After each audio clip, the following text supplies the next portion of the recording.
In the peaceful town of Pennsylvania, a woman gives birth to a baby through unassisted childbirth. But unfortunately, as soon as that baby is born, the 3 men who helped in delivering the baby had to bury the baby alive in the field near their house. The next day, a group of boys is playing baseball, when their ball flies to the peacock's property. No boys dare to go and retrieve the ball, and instead, they continue with a new one. As they are playing, they accidentally discover a small hand protruding from the ground. In this way, the shallow grave of the baby has been exposed. Fox Mulder and Dana Scully are the FBI agents who have been sent to investigate the case. While they are at the crime site, the local sheriff named Andy Taylor comes to greet them. When they are in that field, the 3 men from the Peacock household have been watching them the entire time. Mulder asks if he has interrogated the family, as they are the nearest inhabitants living in the area. Taylor provides a brief background story about the Peacock family.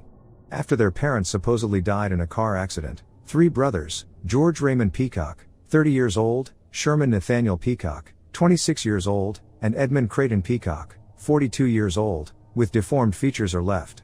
The brothers have been living isolated from the outside world, in the dilapidated house that was built during the Civil War. The house still does not have electricity or a heating system and is deprived of water service. They grow their own food, raise their own pigs, and breed their own cows. Taylor is an old-fashioned guy who wishes things to remain the same as they were in his hometown, but the graveness of the situation requires him to seek help from an external source. This is why Mulder and Dana are called, and Taylor wants to find the one responsible. Mulder and Scully ask to take a look at the body. The town does not have a lab or a morgue, so Taylor has kept the corpse in the fridge. Since he does not want anyone to witness the horrible state of the corpse, he leads the 2 to the restroom and lets them observe the corpse. Just one glance and Scully can tell that the child has been afflicted by a number of rare birth defects. The presence of dirt in the nose and mouth of the dead body indicates that the child was buried alive, and had suffocated and inhaled the dirt before dying. Scully is empathetic toward the mother who has to go through great misfortune as nature turns cruel to her child. When Mulder asks Scully if her family has a history of genetic abnormalities, she replies no. To uplift her mood, he then advises her to find a man with a strong genetic makeup and settle down. Furthermore, he tries to comfort her by saying that the child is a lost case. Scully suggests that the defects seen in that child are not the result of a single polygenic mating but might have been caused by mutations that date back many generations. She points out that although the boys are cut off from the outer world, they do have the knowledge of inbreeding, and people do have natural instincts to reproduce. But as per Taylor, the Peacock family now consists of all male members with no mention of a sister, and their mother has been dead for 10 years now. Scully speculates that there might be kidnapping involved in getting a woman pregnant against her free will. That afternoon, Mulder and Scully pay a visit to the Peacock's house, but the boys are not home. They then notice a white car with no number plate parked outside. The surrounding is not in its best state, with an outgrown lawn and flies hovering over the pig head in the front steps. Before entering the house, they take a look inside with the help of a flashlight from the front door. With the guns in their hands, they enter the house.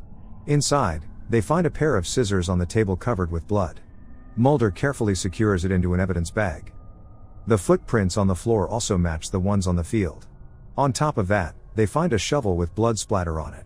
Mulder's plan is for Taylor to get the arrest warrant for the Peacock brothers and put them on APB.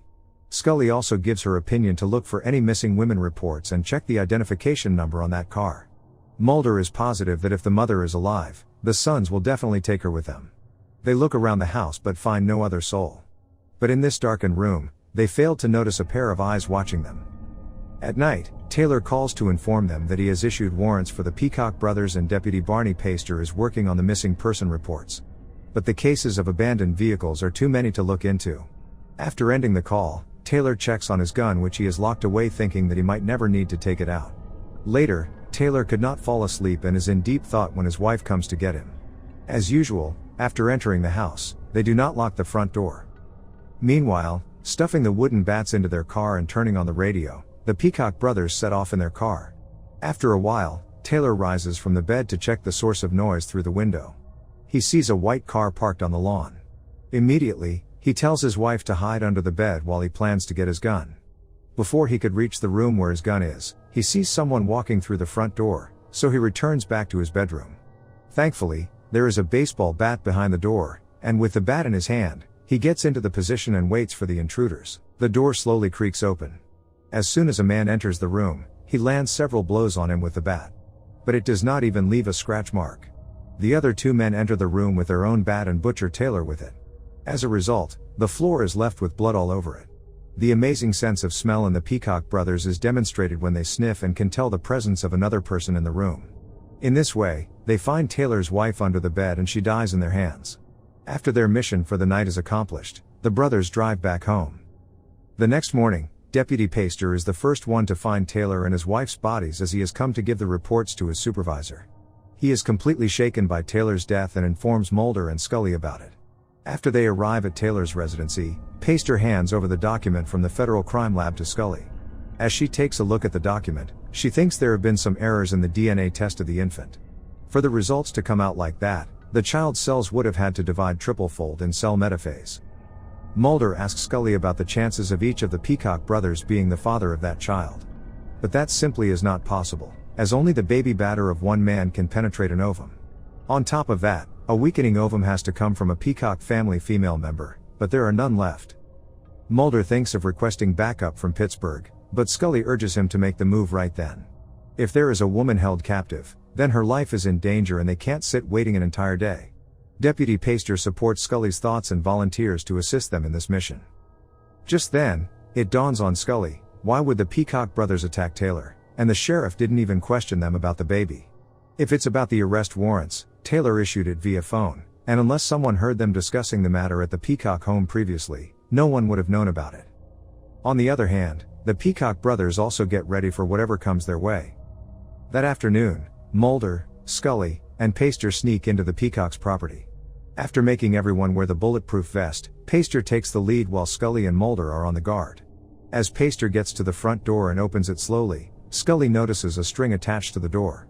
Nevertheless, before she could alert him, an axe comes flying and chops his head.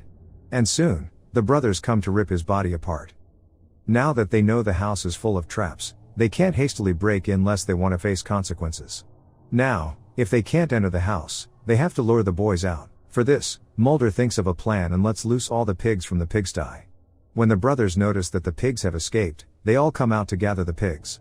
Taking the chance, Mulder and Scully attempt to enter the house through the back door. Similar to the front door, the back door is also set with a trap. They finally break in and asks if anybody is inside. They notice a sound inside, and following it, they reach a room with photographs pasted all over the wall. The photographs are proof of the abnormalities being passed down through generations. Mulder notices 2 line marks made by the small wheels on the floor. So, he crouches down to look underneath the bed, when he sees a woman strapped on a board. As soon as they come into her sight, the woman starts screaming for them to get away. They pull the board out to reveal a woman with a deformed face and all her limbs amputated. It turns out the woman is Mrs. Peacock, the mother of the 3 brothers. Scully assumes that Edmund is the brother as well as the father of the other 2 younger brothers. Mulder sends Scully to convince Mrs. Peacock that only if she cooperates, the brothers can get out without getting hurt. Mrs. Peacock does not seem to be held against her will, instead, it seems like she is having an incestuous relationship with them and inbreeding. She is persistent in not wanting to leave her house and their boys. By the time, the brothers have gathered all the pigs, and now, they sense that someone has broken into their house. Mulder and Scully shoot George repeatedly until he finally dies, while Sherman accidentally falls victim to their own trap as a large spike impales him. However, when they return back to the room, Mrs. Peacock is nowhere to be seen. The eldest son Edmund has already escaped with his mother. Immediately, Scully notifies the police and highway patrol. She is positive that this time, they will definitely catch them. Somewhere, Mrs. Peacock and Edmund are in the car trunk presumably breeding again. She remembers Sherman and George to be good children, but they have to move on and once again, start a new family, and create a place for the family to call their home. Then, as the story comes to an end, we see Edmund climb out of the trunk and drive away. Make sure to subscribe and turn on notifications so you can watch more videos like this. Thanks for watching.